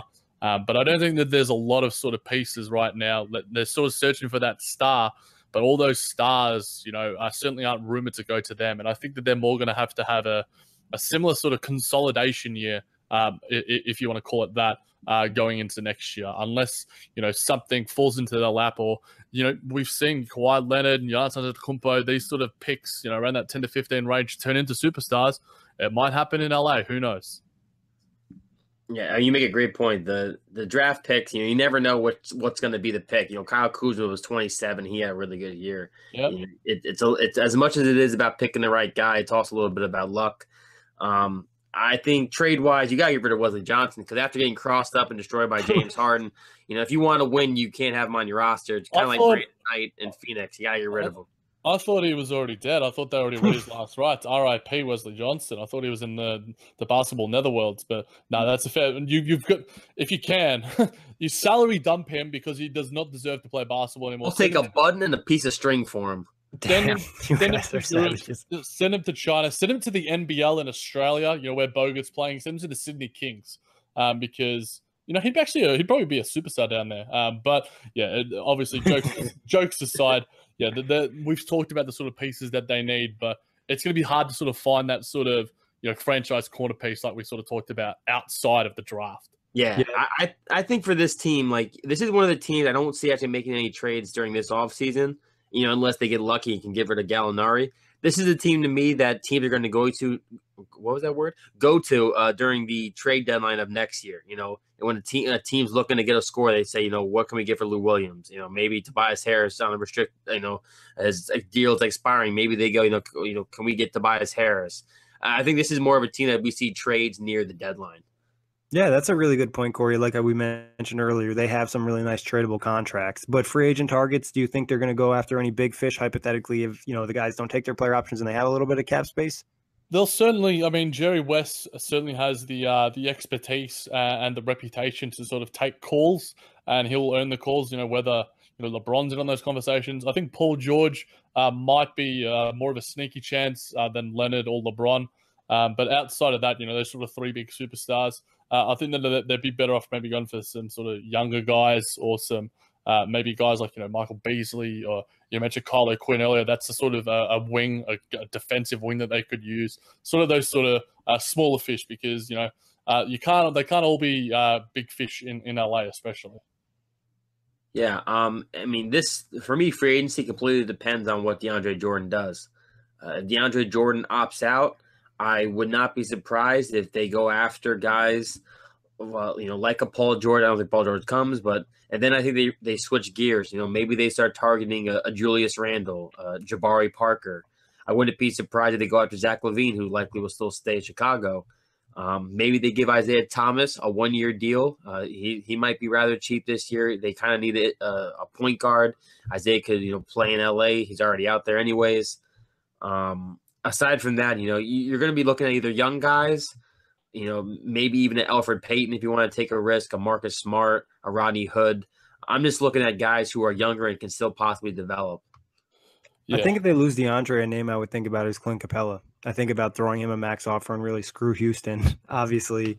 And you mentioned Julius Randle. I think that'd be a guy to consider if you lose DeAndre as well. And if you want like a stopgap type center, somebody you just want in for a flexible 2-year deal, pay them big money, maybe somebody like a Derek Favors. Yeah, Ed Davis, I think would be okay as well. Ed Davis, another great pick. Even Brook Lopez be another guy. But talking Lakers, obviously this is probably the most hyped team going into the offseason. Some of that is realistic. Some of that is just their fans being wild. But 35-47 season, their season really depends on who you ask. Some people think it was really successful. Some think it was okay. Kyle Kuzma had a really impressive season. Same for Josh Hart. Lonzo Ball was, give or take, he dealt with a lot of injuries. And you saw some nice growth from Brandon Ingram and Julius Randle. But what were your guys' thoughts on the Lakers? I'm a glass half full sort of guy with the Lakers. In terms of the situation they're in right now, I think Magic Johnson, Rob Pelinka, Jeannie Buss has got them in sort of the prime position to actually be in the LeBron sweepstakes. Finally, the Lakers have been searching for their superstar for so long that they've missed the playoffs for I think it's 6 years now, or at least 5 years. So they're at least in the running. I like their season. They saw a lot out of Kuzma. Josh Hart was nice. Brandon Ingram showed some strides. I thought KCP had an okay season as well. I didn't like seeing Brook Lopez in the purple and gold. It wasn't the prettiest thing to see, but he did have an awesome game against our Nets, Nick. That was probably my favorite Lakers moment, because it was just good to see Brook get his comeuppance. It hurt the soul a little, though. It hurt the soul, but at the same time, Brook is such a nice guy. Like, he didn't leave in any acrimonious circumstances. And he's been rumored on the trade block for whole career, pretty much, literally. But it was good to see, and I'm sure whether he sticks around or not is another thing. But I like their season. I think that next year is going to be telling, and this off season is the most intriguing of maybe the past decade for them. Yeah, I mean, for sure the growth of the Lakers was seen last year. They won far more games than I anticipated, and then many expected. Obviously, LeVar Ball didn't talk playoffs into existence, but he talked to a team being at least in playoff contention to a degree. They had some nice hot stretches. Julius Randle showed glimpses of possibly being a big time center after basically being put on the bench and said that he's going to be trade bait, which is absurd. I think looking back, Brandon Ingram, I thought it was steady. Lonzo Ball, although I still don't see what some people see in like an all-around complete superstar, I think he can be a very good facilitator. He plays better defense than I actually thought he could. I think the offense and the jumpers is something you're gonna have to deal with. I don't think he's ever going to be a guy who scores more than 15 points per game. I just don't see it. And then of course, I agree with you guys. Brook Lopez had a nice 1-year stint. Whether they bring him back or not, we'll talk about a little bit more. But it was a good year for the Lakers, a year that I feel like it brought more fans back to LA. Before we get into offseason preview, which young Laker has the most potential? Like, which guy are you willing to bank on being an all-star, being a star-type player in this league? I mean, it's got to be Ingram, doesn't it? I think that there'll be plenty of Lonzo, big baller fans out there. Sorry, LeVar, out there that will probably be coming at us for that. But Brandon Ingram has the overall skill set in terms of, I like his strides as a playmaker in terms of his overall game, and rather just being sort of a pure scorer. I think he's certainly got some capabilities defensively in terms of his length as well. I think he has the highest upside. And Kuzma, I think, as awesome as he was this year in terms of being in the Rookie of the Year conversation, I don't see as high a ceiling for him. Lonzo Ball certainly has a higher ceiling than Kuzma, but we might see Kuzma be a better player because Lonzo may never reach that ceiling. So if I'm ranking them, I'm probably going Ingram, Kuzma, then Ball based off this year. But if we're going off, future probably comparisons, I'd probably go Ingram, Ball, Kuzma. Is Randall not in this discussion? I don't think Randall can be an all-star. Do you really think Randall can be an all-star in this league? I mean, personally, I think Randall has the most upside. I think Randall can be the most complete player because what I see Randall missing is a jump shot and slightly better handles. And we've seen him take the ball up and down the floor. He's a decent rebounder. He can facilitate. I think Randall has tremendous upside if his offensive game becomes to take more shape, personally. I think he has to be in the right situation, though. And I feel like, Luke Walton got him right mentally and played him the correct sort of, used him in the correct circumstances. I think, if Randall was to get a big contract somewhere, whether it's, OKC or, the Clippers, I don't think he has the same sort of impact being a number one or number two guy. I feel like Ingram still can be a possible number one guy. I see Randall being at best a number two and probably more likely a number three on a playoff team. I think the thing you like the most about Ingram is his measurements. You know, he's like a freakish type of player with his wingspan, his length, his ability to handle the ball at his size. I think that's what makes him have that biggest upside. I do like Randall as well, though, but I think Ingram for me would probably have the highest upside as well. And he's shown a lot of growth in this last season. So we'll see what happens. Obviously, Laker fans have plenty of hopes. And talking about that, we're moving to the salary cap. And this is where things get really interesting. I mean, they can have up to $60 million in cap space, and not to mention they could trade Luol Deng and open up even another $18 million. So the Lakers literally are probably in one of the best cap situations of the NBA, if not the best. Yeah, if they were to somehow trade Dang and leave their roster with just Josh Hart, Ingram, the 25th pick, Lonzo, and Kuzma, so they get rid of Randall as well, they could have up to $77 million of space, which is, you know, room for two max guys and a near somewhat max guy or a mid sort of max sort of contract guy, which is insane. But I don't think anyone's going to take that Dang contract with, like we've been talking about, Dylan Gallinari, Chandler Parsons. They're more likely to possibly stretch it, which will probably give them around $60 million. And then, you know, if he's still on the books and Julius Randle ends up leaving, which he could or couldn't, it depends on, you know, how they go in the LeBron sweepstakes with Paul George and DeMarcus and, you know, all these other sort of free agents. But I like the flexibility they have. Like I mentioned before, Magic Johnson and Rob Pelinka have got them in a decent enough situation. That Luke Walton, I think, doesn't get enough credit for his coaching. Obviously, bringing that sort of winging mentality, that awesome culture that he did from Golden State. I think that the Lakers are in a really positive situation, and should they get at least 2 stars, they may even see some playoff basketball finally. Yeah, I mean, I don't see Luol Deng being moved. I think that contract, especially after not playing a game this year, you know, who's going to want to take a risk? No one even knows what he looks like, honestly, on a basketball court. And then for $18 million, do I want to know what is he, 34, 35-year-old looks like after not playing for a year? Not to mention he played minutes under Tibbs, which he literally like made that dude play full games in the playoffs. Yeah. Extended minutes all the time. So I think Luol Deng is kind of one of those guys. It's just dead in the water. There's nothing you can do. That guy is just out there floating. If you ever seen Castaway, it's like Wilson. You're just seeing him drift, but the drifting is the Lakers. He's just wall. Yeah. Well, no, he's just gone. But yeah, and I think, you know, I just don't think you can move him.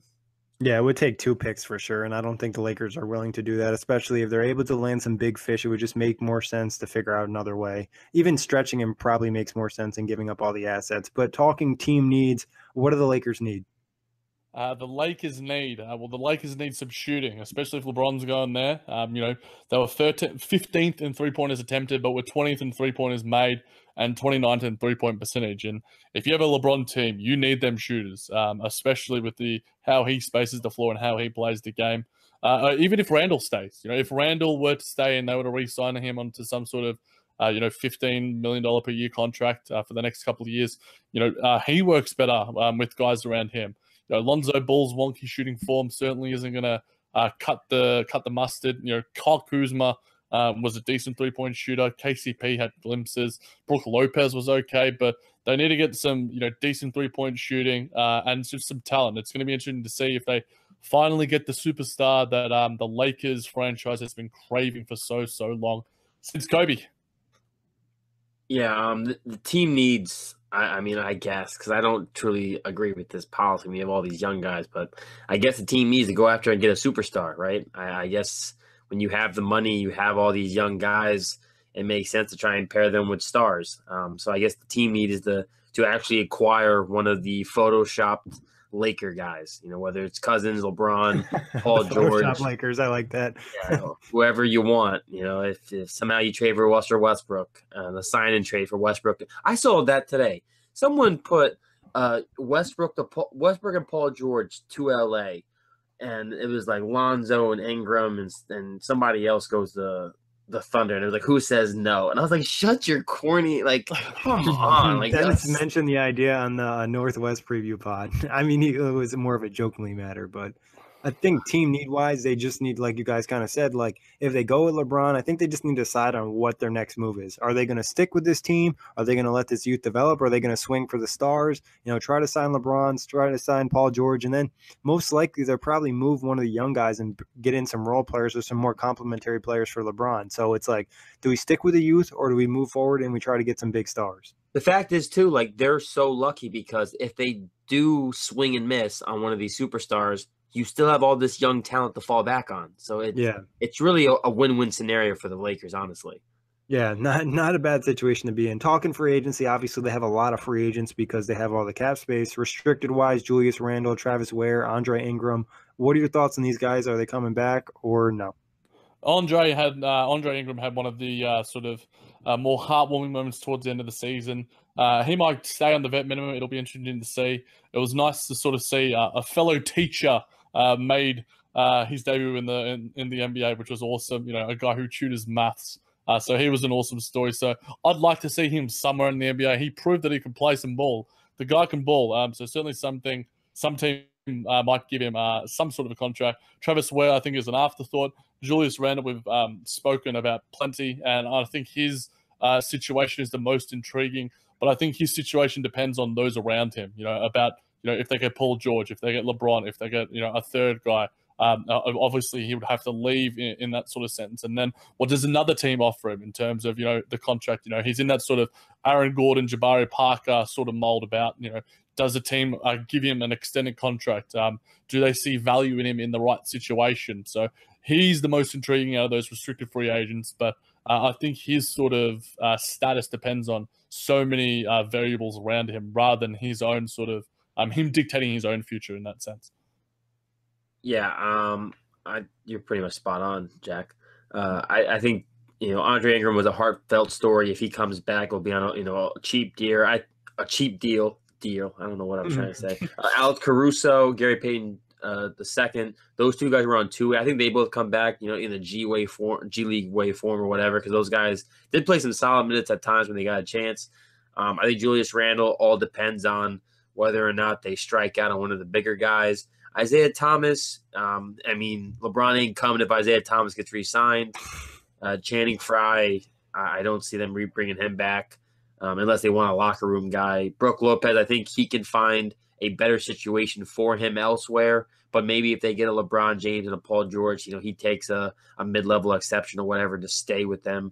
Kentavious Caldwell-Pope, I think they let him go because they took a flyer on him. He made bank, but he did not. I don't think he caught anyone's attention, really. What are your thoughts on the unrestricted free agents, Jack and Lopez, IT, KCP, and Frye? Yeah, with Frye, I think he has more value if LeBron's there. I think LeBron loves him as a teammate. He's a great locker room dude. And I feel like if the Cavs had him in the finals, I think he could have had some value. Just a guy who can space the floor. A stretch five is an invaluable sort of piece in today's modern league. Brook Lopez's status will depend on, the other sort of big sort of name free agents, whether he sticks around. Brook Lopez may have, I think he could, even end up on a team like a Phoenix Suns in a sort of mentoring role for some of their bigs, young building bigs. Isaiah Thomas and LeBron would be hilarious if they were to somehow stick around. But I see another team probably going after his services, whether it's as a low-level starter or as a sort of six-man role. I know he's mentioned that he still thinks he's a starter, and he probably is to an extent. If you're seeing guys like we mentioned, Patrick Beverley, Darren Collison, similar sort of ilk, but he's by no means a sort of superstar all-star that he once was. And KCP is a sort of clutch management guy, so he's in the same sort of mold, same sort of agency as Ben Simmons and LeBron James. So maybe LeBron wants him there in that sort of sense. Maybe they have that sort of relationship. And he is a nice defensive player, and he can hit the three, can sort of play a little bit off the dribble. So I think he could fit okay if he's willing to take the right deal. But I think he might be looking for that money as well. Yeah, he's a nice complimentary player. But talking trades, obviously we already mentioned Deng a little bit. Is there any chance the Lakers make a move for Kawhi? Yeah, I think there is. I think there's a big one. I think if you are the Los Angeles Lakers and you can get Paul George, LeBron James, and Kawhi Leonard, and you get rid of Ball, Ingram, and some filler salary, and you can get Kawhi Leonard as that sort of third superstar, that's a championship, near championship team right there. Having two of the three best small forwards and one of the top 5 small forwards in today's game, and guys that can switch, and guys that are amazing defensively, guys that are absolute clutch players, are winners. They are winners, both of those guys. Paul George as well he showed in Oklahoma City, despite having a somewhat down year, he's still an all defensive player, an all-star. I think that they would be silly not to sort of get on the phones to San Antonio about it, because I think that he could be a perfect fit, and it's going to be, and obviously Kawhi has that sort of Los Angeles connection, being from the state, not necessarily from LA, the city, but being from California. So I think that they would be silly not to inquire about his services. I mean, if you can get Kawhi Leonard at any point in time, you have to try, right? There's only a handful of superstars, and Kawhi's one of them. And then if you can pair Kawhi with a LeBron James and maybe even a Paul George, forget about it. At that point in time, everybody in the farm system is up for grabs.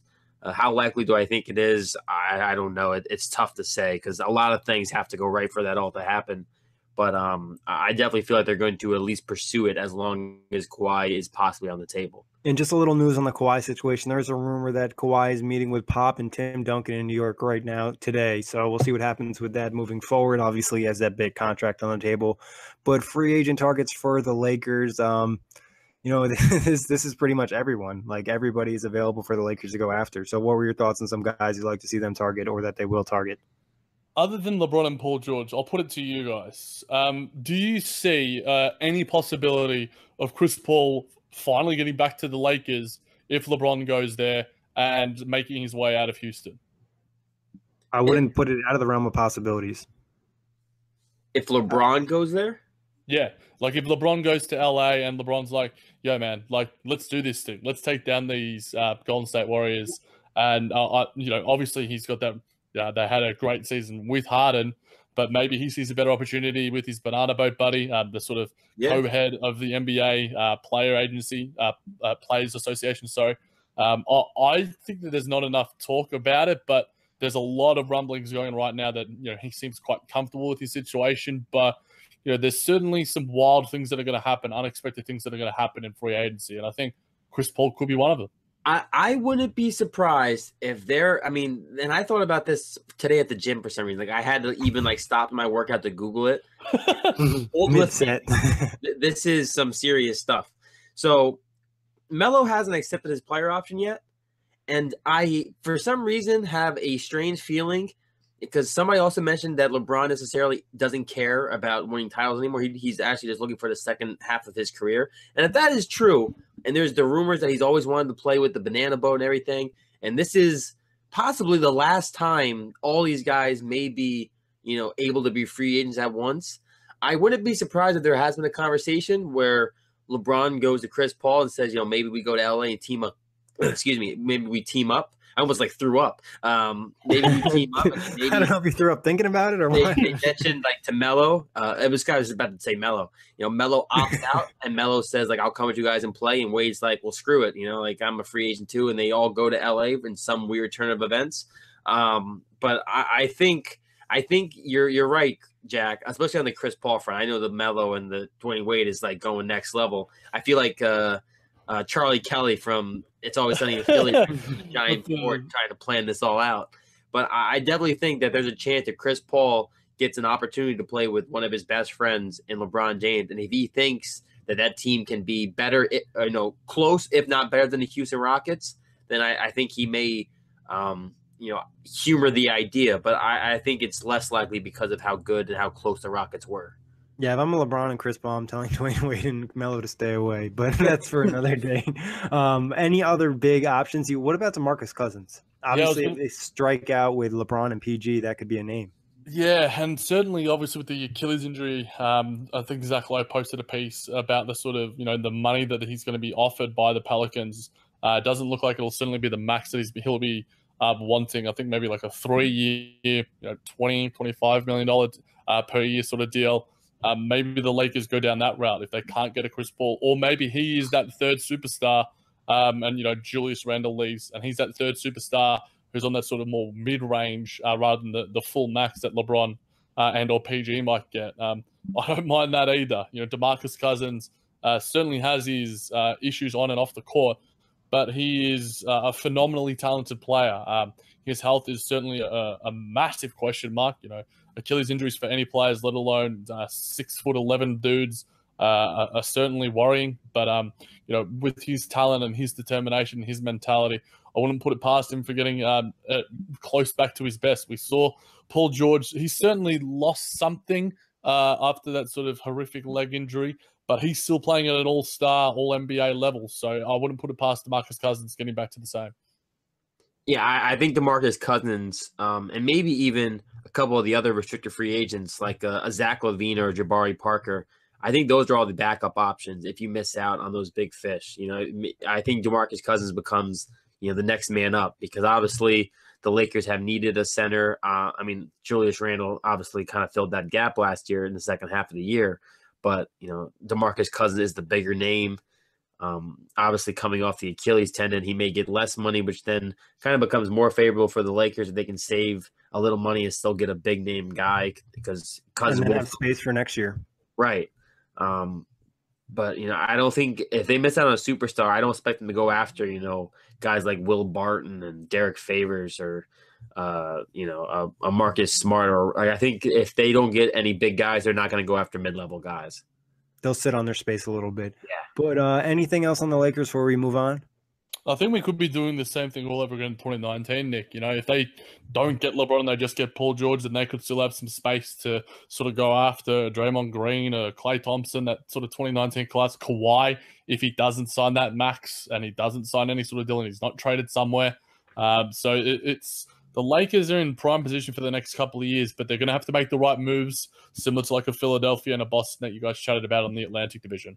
All right, moving on to the Sacramento Kings, 27-55. Obviously, another rough season after signing some veterans and quote-unquote people saying they could compete for the playoffs, which was a joke in my opinion from the start. Bogdanovich really had a nice season. Buddy Hield shot a nice percentage from three. De'Aaron Fox showed some flashes. What were some notes from the Kings season for you guys? I don't have a De'Aaron Fox probably was the biggest sort of note for me. I like Bogdanovich's sort of play, like you mentioned.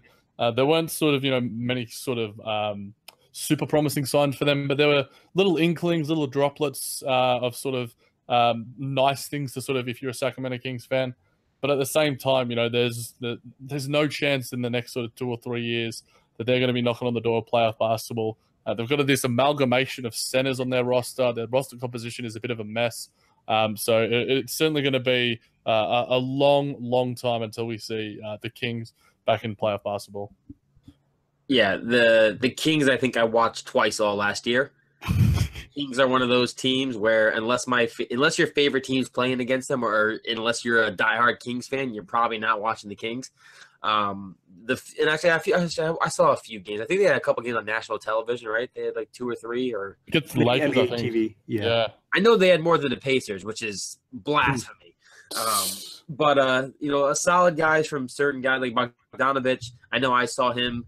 Several highlights from him. He impressed. Zach Randolph, he was really good for a certain stretch of time. Then he kind of lowered his minutes. They gave some more shine to guys like Willie Cauley-Stein, who had some really good moments as well. I think Buddy Hield, his shooting-wise, his numbers got slightly better. I think he looked better here than he did in New Orleans last year.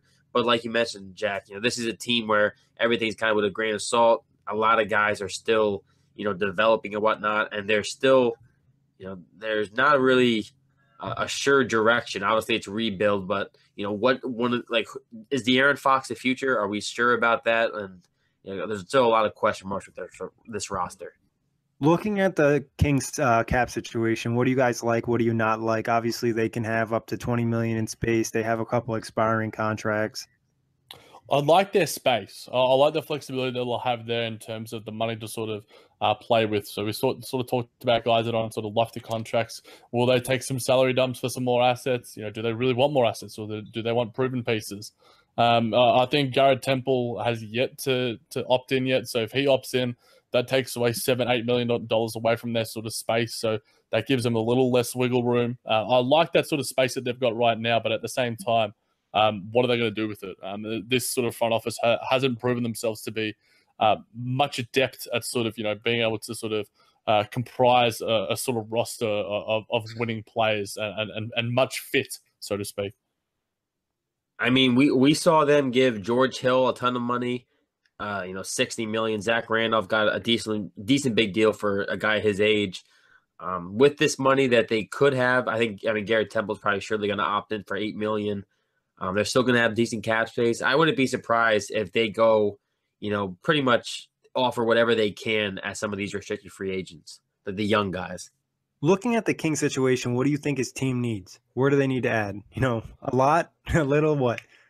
Anything that is like elite talent. De'Aaron Fox showed signs, Bogdanovic showed signs, but like we were sort of mentioning with the Clippers, they don't have a sort of a cornerstone yet.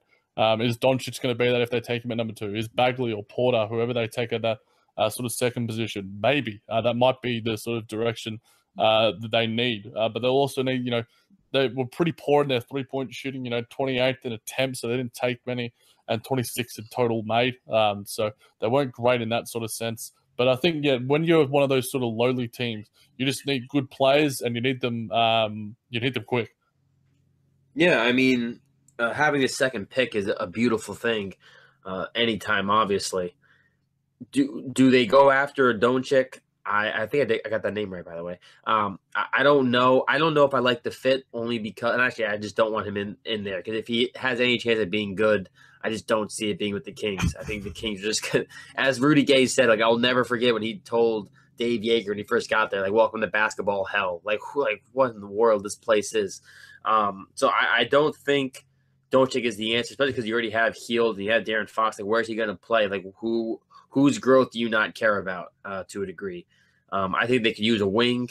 What wing that is, I'm really not sure. I don't think they go after a big. I think you want to roll the dice with Willie Cauley-Stein.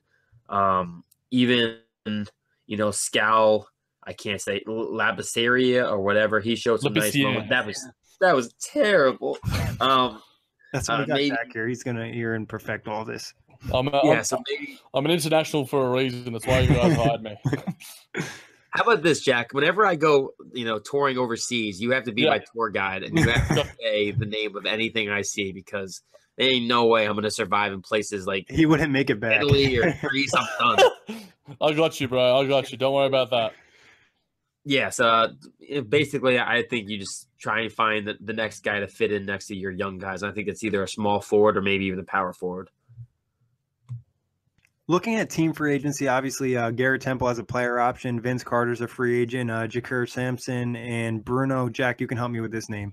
Bruno Caboclo. Caboclo, yeah. So obviously not a ton of important free agents. Any word on the free agents that you guys are concerned with? Do you think Garrett Temple's going to take his player option or what? I think he'd be silly not to. $8 million for a guy of his ilk. He's got, some sort of currency, but I think $8 million is a decent amount. He'd probably get that over a 2-year sort of span, maybe 3. If teams are feeling sort of on the cheap, but the cap is probably going to go up in the next maybe 2 years. If I were him, I would opt in. But if he's getting a bit sick of the sort of Sacramento lifestyle, he might opt out. So I think sick of losing, and he might want to sort of get that winning situation in playoff basketball. So I think he opts in. Vince Carter, unrestricted free agent. I think he'll probably go somewhere where someone needs some veteran leadership, whether he stays in Sacramento for that reason. I know that he was a nice locker room piece, a good sort of mentor for some of the younger guys, as was Zebo. But he might finally want a chip, and maybe he might go to a Houston, a Golden State Warriors, or somewhere of that ilk. Yeah, I think Garrett Temple for sure accepts his player option, just like Amon Shumpert did. I think Vince Carter will find some kind of bench role somewhere else. And then for everybody else, so long, so ridden, maybe you bring him back on like Jack Cooley, who played at Syracuse, and Jakari Sampson, like maybe you bring them back for the G League contracts or whatever the case may be. And then Bruno Kobachi. No, I'm just kidding. I did that on purpose. I don't think Kobachi? What? No. I don't think they. I don't think they bring him back. I'm looking at trades for the Kings. This is probably a team that would be smart to take on some salary dumps. There's been some talk maybe about Otto Porter being moved and the Wizards looking to get rid of his contract. They did have interest in him last year. What were your thoughts on the Kings? Yeah, I think that with the space that they have, Nick, I feel like and the timeline that they have, it'd be silly of them not to sort of entertain those sort of things like we're talking about Parsons, Ryan Anderson, maybe they're sort of a party in that sort of deal. Otto Porter is a decent player, and they were in this the running for him as were our Nets. So if they see value in him, possibly still, if the Wizards are trying to make a run, DeMarcus Cousins or someone around that sort of range, DeAndre Jordan, who knows? But I think that they would be silly not to sort of take on some extra money because they're not looking at winning anytime soon. So they're better off building that sort of chest of assets over the next 2 to 3 years. And who knows? Maybe they do draft Doncic, and maybe they trade a De'Aaron Fox to the Clippers for Gallinari in like the 12th or 13th pick. I'm just looking at that. Maybe that's something they do if they decide to go with a point guard. I think they'd probably want more. Like giving up De'Aaron Fox, they just drafted him pretty high, and then Gallo's contract is pretty ugly. But I wouldn't be surprised if there was another move where they possibly did that. Oh, I'm sorry, I didn't even finish that trade. Like maybe they packaged two like Tobias Harris or somebody like that in there. Yeah, obviously it wouldn't just be Gallinari because that would make no goddamn sense. But yeah, no, I think this is a team that could capitalize. This is a team that will benefit, I think, from the salary cap being down for so many teams in the league. They can take on bad contracts, start building up their first round picks, building up that treasure chest of assets. But free agent target wise, what are you guys thinking? A lot of restricted free agency here? Yeah, possibly. Rodney Hood, Nerlens Noel. Would Isaiah Thomas come back? They're still, he could. He'd actually probably fit in okay, maybe if he had a sort of mentoring role for a guy like De'Aaron Fox. A lot. He can. Do they go for a restricted free agent like a Dante Exum, Danny Green, Kyle Anderson, Ian Clark? Do they get into the sort of sweepstakes for Julius Randle, Aaron Gordon, Jabari Parker? Do they go after a Hazonia or a David Nwaba? Do they? They were rumored, I think, for Derrick Rose at one stage as well. Do they want to get him? Obviously, he's still got some legs in him a little bit if Tibbs doesn't want him, and he's certainly a marketable piece as well. He'll put a couple extra bums on the seats, which I'm sure that they need in terms of their ticket sales. So there's some options that they have, but at the same time, I think it's sort of taking flyers on guys like you mentioned, Nick, that are on those sort of restricted range. Yeah, I mean, there's rumors too, not rumors, but I know like King fans want them to go after DeMarcus Cousins again, but I don't think he would want to come back. But he really did like Sacramento, I guess, and like fans loved him and everything else. So I mean, who knows? But I think free agent wise, you guys, spot on. It's going to be restricted free agents. Aaron Gordon's, Rodney Hood's, young guys who can possibly stick around for the future. And I think Rodney Hood is a nice guy because he may not be overly expensive. And then, again, a guy like Aaron Gordon or maybe even Julius Randle because their big men have been somewhat suspect. I feel like this is the team that overpays Jabari Parker. I feel like, they're not being able to. Aaron Gordon, Julius Randle might not even want to sign there. I think Jabari Parker in this combination makes a lot of sense. They're going to pay him extra money that he probably doesn't necessarily deserve because he's been so injured in his NBA career. Also, low-key, I would take an eye on Joseph Nurkic, especially if Portland doesn't want to keep him and if they want to offer him a big deal and they have an obsession with centers. So I think any type of restricted free agent, even like a Marcus Smart type, I think they're just going to go after guys even if it doesn't make sense, which they've done in the past. But that wraps it up for the Kings. Anything else on the Kings, guys? Man, I think we spend more time on the Kings than any other podcast other than like Kings-based ones has in the entire season. No shade, but plenty of shade at the same time. Yeah, the Kings were always that one team when the Nets were really bad management-wise that I would look to and be like, at least they're not the Kings. But True that. Now we just lost every Kings subscriber for life. But Suns, talking Phoenix, 21-61. Another rough season. Josh Jackson picked it up later in the season. Devin Booker showed he's a star in this league. What are your thoughts on the Suns last season? They were the worst team in the NBA in defensive and offensive ratings. So they've certainly got a ways to go. But there seems to be an aura of optimism heading around Phoenix right now in Arizona. Obviously, that number one pick and DeAndre Ayton seems very likely. Pairing him with Devin Booker, he's talked about Shaq and Kobe 2.0. I think that's certainly a bit premature. They've also got, plenty of sort of assets. They've got plenty of young pieces that they could sort of, move around in terms of trades. I think that their season is more of an afterthought now, and I think that the years ahead is what's more exciting about the Phoenix Suns and what they can do, and whether if is it Chris McDonough? Ryan McDonough. Ryan McDonough. Yep, Ryan McDonough. Is it Ryan McDonough can actually make a deal and actually get someone into that roster, or whether they're sort of hamstrung with what they can do, or whether they finally get the superstar that they've wanted. It's going to be interesting to see, because Devin Booker is certainly growing impatient. He said he wants to play playoff basketball, mind you. And yeah, it's going to be interesting to see what this front office values in terms of their assets and the moves that they make. I think last year we saw just a very young, raw, rugged team. I mean, obviously it was tough to watch at times. Josh Jackson was terrible to start off the year, but he, like Nick mentioned, he played really well in the second half. Devin Booker, for sure we can see him as an offensive star in this league. I think TJ Warren, too, is another guy who's been very steady as a contributor for that team. And then you look at guys like Dragon Bender, who underperformed. Jared Dudley is just out there for shits and giggles. Brandon Knight, unfortunately, was hurt, but then you look at his contract, and that's kind of an annoying contract to have on the books at $14 to $15 million when he's been kind of banged up, and who knows what you're going to get from him. He hasn't been healthy in a while, it feels like.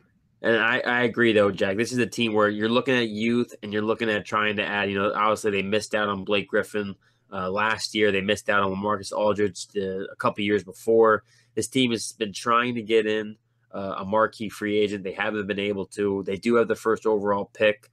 I personally think it wouldn't be crazy for them to draft Doncic and then go after and just throw a ton of money at Clint Capella, maybe even a DeMarcus Cousins or a DeAndre Jordan, and trying to get one center in, because then you become rather competitive. Yeah, definitely a lot of interesting decisions with the first pick. But moving on to the cap situation, they can have up to $27 million. They have some non-guaranteed contracts. They're most likely going to try to trade Chandler and Dudley's expiring. What are your thoughts on the Phoenix cap situation? I like it. I think it's a little bit more in terms of what the guys you just mentioned there in Chandler especially, and Dudley. Those guys still have some value, whereas sort of the Sacramento Kings don't really have a lot in terms of guys that they can trade out and sort of give to other teams and sort of create space and sort of have them as sort of valuable assets or of some value in any sort of shape or form.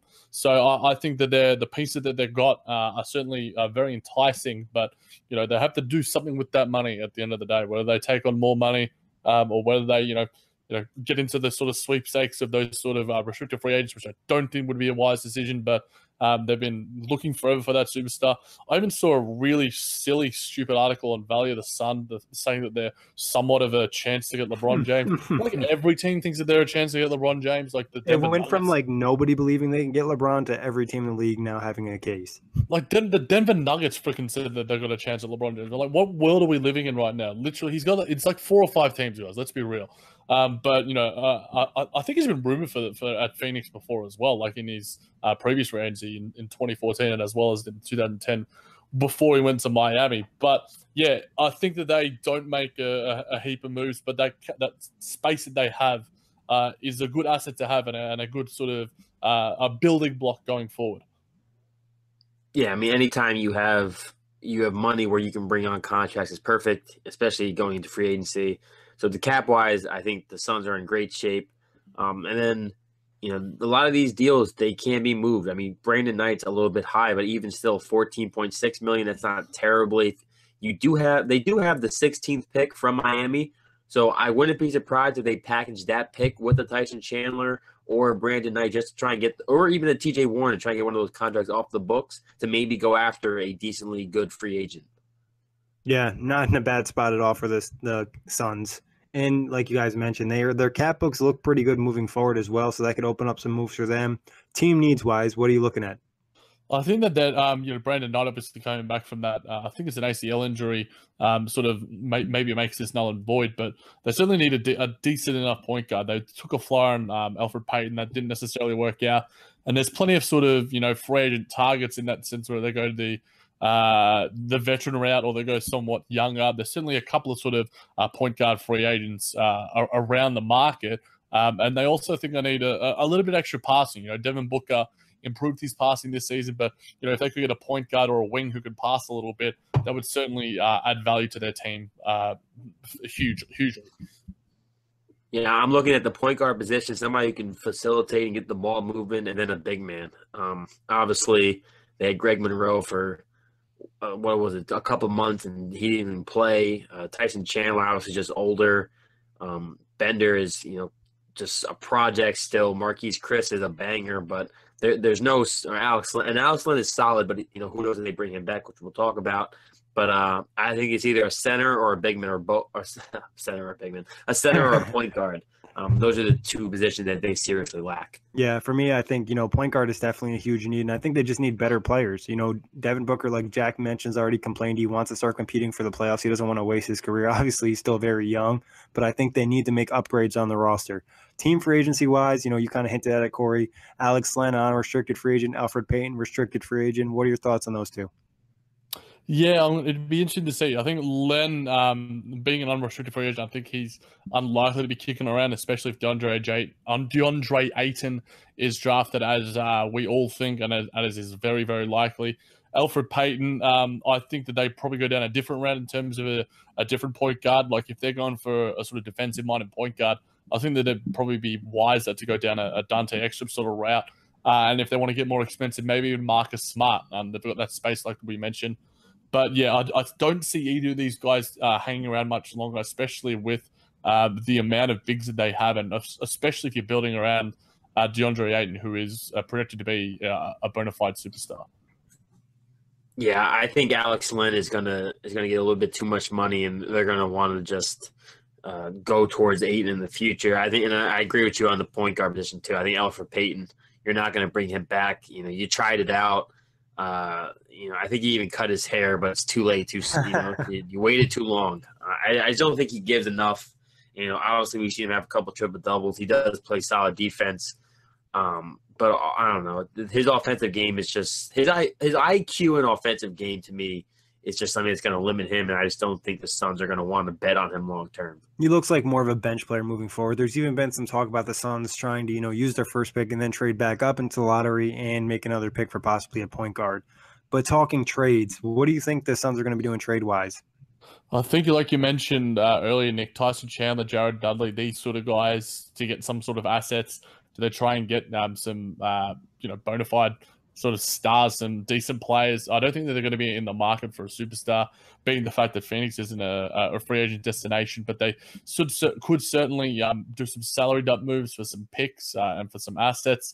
But I don't see them in the sort of free agency route of getting any sort of, like I said before, the restricted free agents like Gordon Randall and such. I think would be unwise, but who knows? This front office has made some blundering moves before and some questionable moves before. That could happen again, but I think that you'd be silly not to learn from your mistakes, but who knows what could happen with a guy like Ryan McDonough. Yeah, I think you try and trade Chandler and Dudley if you can, even a Brandon Knight. If you want to package that pick, the Miami Heat one, then you do it. I wouldn't be surprised if this team is hovering again at being bad next year at the deadline. I think T.J. Warren is one of those guys you may see move at the deadline. He was in a lot of rumors last deadline, but otherwise, trade-wise, it's just trying to get rid of one of these veterans to try and bring in younger guys. This would be a team I'd keep an eye on to make a trade for like a low-key all-star, somebody who's trying to get all-star off the books. Like maybe if the Cavs lose LeBron, they're going to move Kevin Love. This would be a team that I think would overpay a little bit because like Kory hinted at, they've been trying to land a star for a while now. So this would be a team I'd keep an eye on. They have some decent assets too. They obviously have the 1 and 16 pick and a couple of young guys in the roster that some people still have some hope for. Yeah, and they were rumored to get Kevin Love before as well. And Kevin Love probably likes that sort of low-key, low sort of expectation sort of situation he had in Minnesota. So I remember talking to Nick before that Utah could be a similar sort of situation for Kevin Love. I feel like he's got a lot of value, and Kevin Love is certainly an all-star. And Kevin Love playing alongside DeAndre Ayton, man, that's a pretty scintillating front court if you're going forward, because I think Kevin Love's certainly got plenty of years left in him. And then you got TJ Warren at small forward, then Devin Booker at shooting guard. Then you make a move to get a point guard. Your team's looking a lot better than it has in the last few seasons. But free agent wise, what do you think they're going to do? It's going to be. I would like them to go after a sort of veteran guard. I think Devin Harris would be a really sort of nice piece. Dante Exum. I think Fred VanVleet would be perfect. I like that. I think he's not going to be super expensive. He can hit the three-pointer, which they need. He can space the floor nicely. He's a good passer, and he's just a really solid guy. And I think that they can pay him a little bit overs in terms of the situation that Toronto's in right now, with sort of that sort of glut of guards with Delonte Wright as well. Obviously paying a little bit more to Norman Powell, like you guys mentioned on the Atlantic division. But they've certainly got some options. Whether they want to pay maybe a Marcus Smart a bit extra, I don't think the fit is necessarily there, but they have the money to do so. And if Marcus Smart's agent is wise, he would certainly be on the phones. But it would help the culture, winning wise. Bringing a guy like Smart, a team that hasn't won, hasn't been high effort, and then you bring in Smart. Necessarily not an amazing fit, but it could help kind of rejuvenate the whole franchise. Yeah, and a great defender, an absolutely awesome defender, one of the best sort of point guard defenders, and can defend up on his position as well, 3 and 4s. He's just got a great locker room presence, like you mentioned, Nick. But there's certainly plenty of options there for them. It's going to be, like we've said with so many of these teams, the direction the front office sort of takes is going to be an intriguing one. Yeah, I'm almost right there with you. I think obviously Ayton's the guy they're all looking to draft. If they don't, then maybe they go after one of the big center free agents out there. I wouldn't be surprised if they did go after an Aaron Gordon. He just looks like a guy who could fit in with that, how they want to run. They're a faster paced team. I think Jabari Parker might garner some interest. And then looking at point guards, I think you make a great point about Marcus Smart. I think Marcus Smart is completely on their radar, just for the fact of his defensive premise. I think you bring in a guy who plays hard defense and wants to play defense. It may inspire Devin Booker to play a little bit harder on that end too. So I like that. And aside from that, maybe some lower guys. Maybe you give Rodney Hood a chance, because T.J. Warren too at times last year was a 6th man. He didn't even start at times. And then maybe a couple more shooters. Yeah, this also, other than the restricted guys, I wouldn't be surprised if the Suns overpay a couple of pretty good players because they're worried about Devin Booker. And I'm not saying it's a terrible idea, but I think they want to really upgrade the roster. So I wouldn't be surprised they went after some veterans and maybe paid them $1 million or $2 million more than what they deserve, just so they lock them up and they can kind of start building a winning mentality in Phoenix. But Kory, you ready for LeBron watch? Yes. So we are at the best part of the show, where we talk about where LeBron James may go. Obviously, he is the marquee free agent, the guy who everyone wants to know where he's going. He's been tied to several teams in this division, so we'll just start from the top. You mean the Suns and the Kings, right? What? You mean the Suns and the Kings, right? Yeah. What are the chances LeBron James goes to the Golden State Warriors?